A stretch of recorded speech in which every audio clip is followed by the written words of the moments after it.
الحمد لله وكفى والصلاة والسلام على سيد الرسل وخاتم الأنبياء أما بعد فأعوذ بالله من الشيطان الرجيم بسم الله الرحمن الرحيم قال الله تعالى في القرآن المجيد والفرقان الحميد وأقيموا الصلاة وآتوا الزكاة واركعوا مع الراكعين.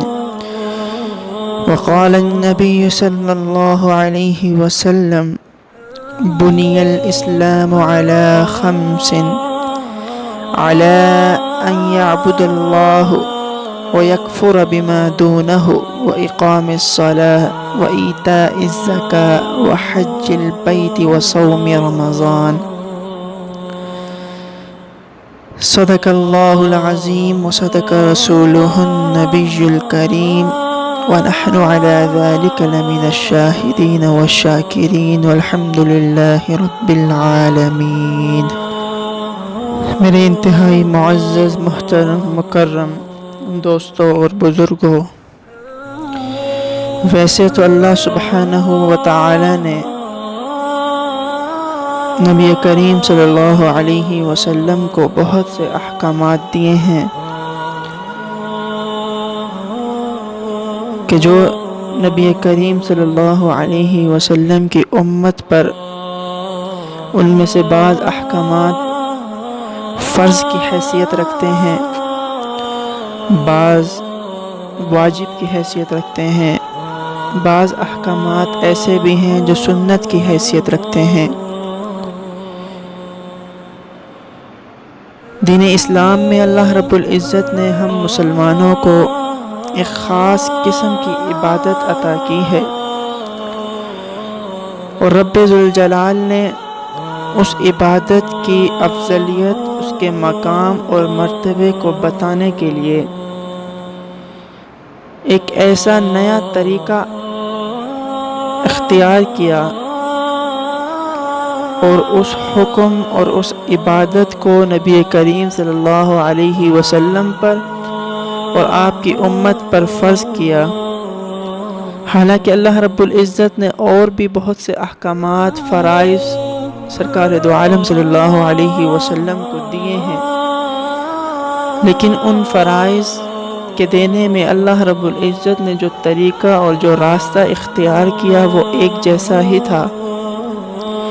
لیکن جب اللہ رب العزت نے نماز جیسی عبادت کو دینے کا فیصلہ کیا تو رب ذوالجلال نے ان راستوں اور ان طریقوں سے ہٹ کر ایک ایسا طریقہ اپنایا کہ جس سے رب ذوالجلال یہ بتانا چاہتے تھے کہ نماز ایک ایسی عبادت ہے کہ جس کی افضلیت، جس کا مقام اور مرتبے کا اندازہ اس بات سے لگا لیا جائے کہ میں نے اور بھی بہت سے احکامات فرائض دیے ہیں، لیکن جب نماز کے دینے کی باری آئی تو میں نے اپنے محبوب پیغمبر کو معراج کروائی۔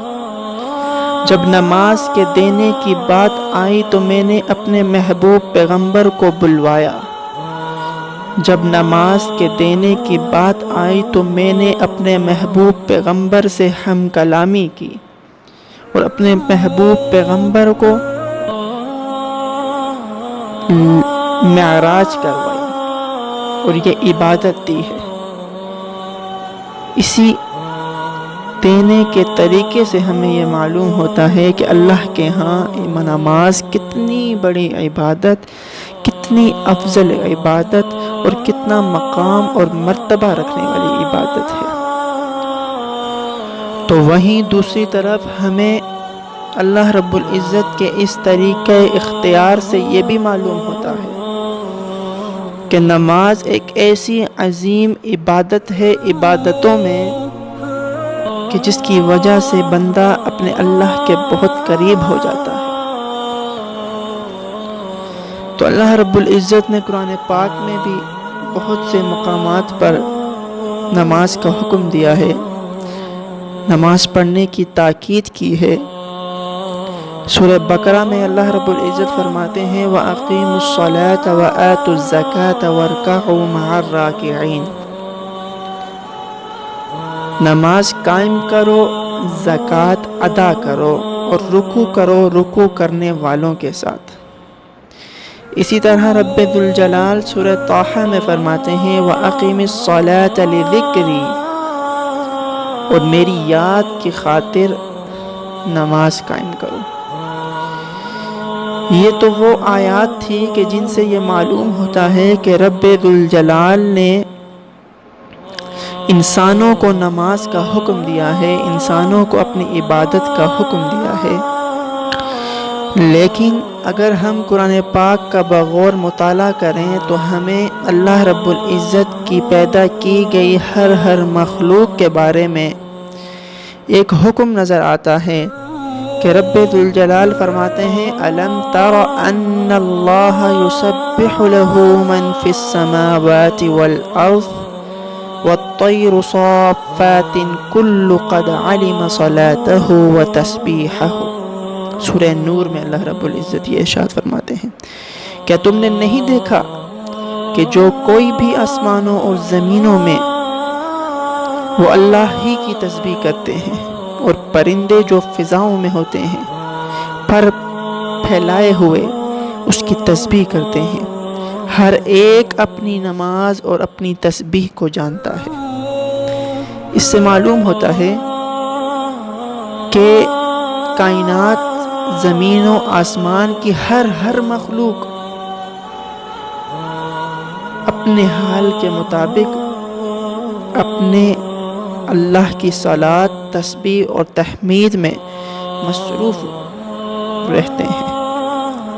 اللہ رب العزت نے ہمیں ایسی عظیم عبادت سے نوازا ہے۔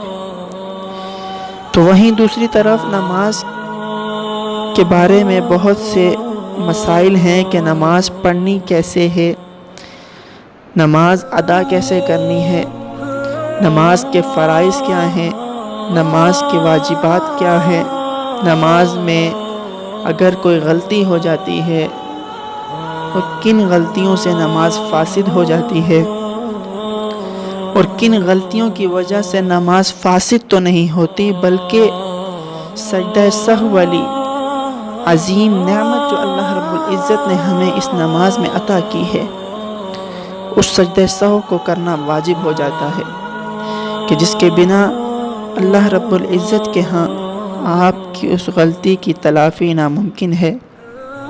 تو آج کی اس ویڈیو میں، آج کے اس بیان میں آپ حضرات کے سامنے سجدہ سہو کرنے کی چند وجوہات بیان کروں گا کہ نماز میں اگر ہم سے کوئی غلطی ہو جاتی ہے، یا اگر نماز میں ہم سے کس طرح کی غلطی ہو جائے تو ہم پر سجدہ سہو کرنا لازم ہوتا ہے، واجب ہوتا ہے۔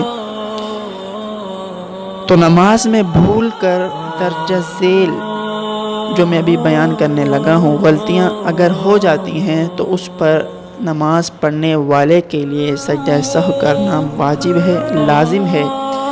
اگر اس غلطی کے ہونے کے باوجود نمازی سجدہ سہو نہیں کرتا تو نماز اس نمازی پر واجب الاعادہ ہے، اس نمازی پر اس نماز کا لوٹانا واجب ہے۔ تو سب سے پہلے تو اجمالاً چند باتیں ذہن نشین رکھیں کہ سجدہ سہو کس وجہ سے کیوں واجب ہوتا ہے۔ سب سے پہلی چیز ترک واجب ہے۔ ابھی آپ صرف ان کے نام یاد رکھیں، میں ایک ایک کر کے انشاءاللہ ان کی تفصیل اور ان کی مثالیں بھی آپ حضرات کے سامنے بیان کروں گا۔ سب سے پہلے جو سجدہ سہو واجب ہوتا ہے وہ ترک واجب کی وجہ سے ہوتا ہے، واجب کو چھوڑنے کی وجہ سے ہوتا ہے۔ نمبر 2، سجدہ سہو جو واجب ہوتا ہے وہ تقدیم میں واجب کی وجہ سے ہوتا ہے، کسی چیز کو وقت سے پہلے ادا کرنے کی وجہ سے سجدہ سہو واجب ہوتا ہے۔ نمبر 3، تاخیر واجب کی وجہ سے سجدہ سہو ہوتا ہے، یعنی ایک چیز ہے، اس کے کرنے کا وقت ہے لیکن آپ نے اس چیز کو اس کے وقت سے ہٹا کر کچھ دیر کے بعد ادا کی تو اس سے بھی سجدہ سہو واجب ہوتا ہے۔ نمبر 4، تبدیل واجب کی وجہ سے بھی سجدہ سہو واجب ہوتا ہے۔ نمبر 5، تکرار واجب کی وجہ سے بھی سجدہ سہو واجب ہوتا ہے، اور اسی طرح تقدیم فرض کی وجہ سے بھی سجدہ سہو واجب ہوتا ہے۔ تاخیر فرض کی وجہ سے بھی سجدہ سہو واجب ہوتا ہے، اور تکرار فرض کی وجہ سے بھی سجدہ سہو واجب ہوتا ہے۔ یہ تو اجمالی طور پر تھا۔ اب میں ایک ایک کر کے آپ حضرات کے سامنے بیان کروں گا اور ان کی مثالیں بھی دوں گا۔ اللہ سے امید ہے کہ اللہ رب العزت ہمیں سمجھنے کی توفیق عطا فرمائے۔ تو سب سے پہلی چیز جس کی وجہ سے سجدہ سہو واجب ہوتا ہے وہ ترک واجب ہے۔ ترک واجب کا مطلب یہ ہوتا ہے کہ کوئی واجب کسی شخص سے بھول کر چھوٹ جائے۔ مثال کے طور پر پہلی رکعت میں سورہ فاتحہ چھوٹ گئی، یا قوما یا جلسہ چھوٹ گیا تو سجدہ سہو واجب ہوگا۔ اسی طرح نمبر 2، تقدیم واجب۔ اس کا مطلب یہ ہے کہ کسی واجب کو اس کے اصلی وقت سے پہلے ادا کر دیا جائے۔ مثال کے طور پر فرض نماز ہے، فرض نماز کی دوسری رکعت میں سورہ فاتحہ سے پہلے کوئی سورت پڑھ لی تو سجدہ سہو واجب ہوگا، اس لیے کہ اس میں تقدیم واجب ہے۔ سورہ فاتحہ کے علاوہ قرآن پاک کی کوئی بھی سورت پڑھنا یہ واجب ہے، لیکن اب ہم نے سورہ فاتحہ سے پہلے کوئی سورت پڑھ لی تو اس سے ہم نے اس واجب کو مقدم کر لیا، پہلے پڑھ لیا، تو اس وجہ سے بھی سجدہ سہو واجب ہوتا ہے۔ اسی طرح نمبر 3، تاخیر واجب۔ تاخیر واجب کا مطلب یہ ہے کہ کسی واجب کو اس کے اصلی مقام کے بعد ادا کرنا۔ مثلا کسی شخص نے سورہ فاتحہ کو رکوع میں پڑھ لیا، حالانکہ اس سورہ فاتحہ کا مقام اصلی یہ تھا کہ آپ اسے ثنا، تعوذ و تسمیہ کے بعد ادا کرتے، لیکن آپ نے اسے اس کے اصلی مقام سے ہٹا کر رکوع میں پڑھا، جس کی وجہ سے تاخیر واجب کی غلطی آپ سے سرزد ہوئی، اس وجہ سے بھی آپ پر سجدہ سہو کرنا واجب ہے۔ نمبر 4، تبدیل واجب۔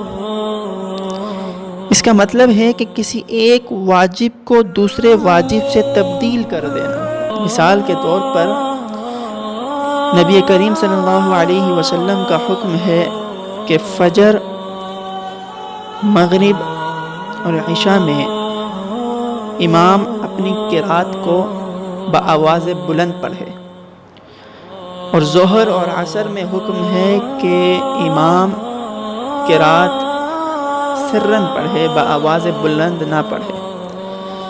اب امام سے غلطی ہو جاتی ہے، وہ ظہر کی نماز میں بآواز بلند قرات کرنا شروع ہو جاتا ہے، اور فجر کی نماز میں وہ سرن دل میں قرات کرنا شروع ہو جاتا ہے۔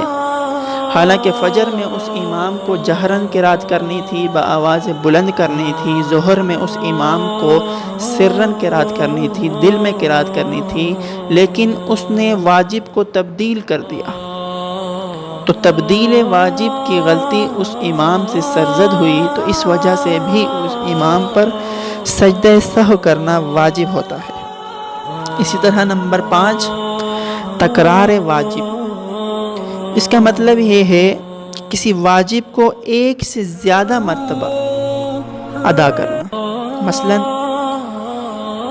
پہلے قاعدے میں 2 مرتبہ التحیات پڑھ لی، حالانکہ التحیات 1 مرتبہ پڑھنے کا حکم ہے، 1 مرتبہ پڑھنا واجب ہے، لیکن نمازی التحیات کو 2 مرتبہ پڑھ لیتا ہے تو تکرار واجب کی وجہ سے بھی سجدہ سہو کرنا واجب ہو جاتا ہے۔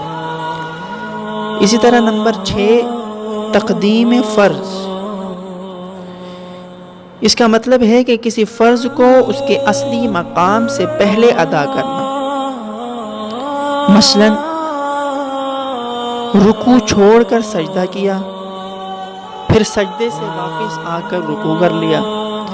حالانکہ نماز کا طریقہ یہ ہے کہ پہلے انسان رکوع کرتا ہے پھر سجدہ کرتا ہے، لیکن ایک انسان سے انجانے میں یہ غلطی ہو جاتی ہے، ایک نمازی سے انجانے میں یہ غلطی ہو جاتی ہے کہ وہ رکوع کرنے کے بجائے سیدھا سجدے میں چلا جاتا ہے، سجدہ ادا کرتا ہے، سجدے سے لوٹ کر پھر رکوع ادا کرتا ہے، تو اسے کہتے ہیں تقدیم فرض۔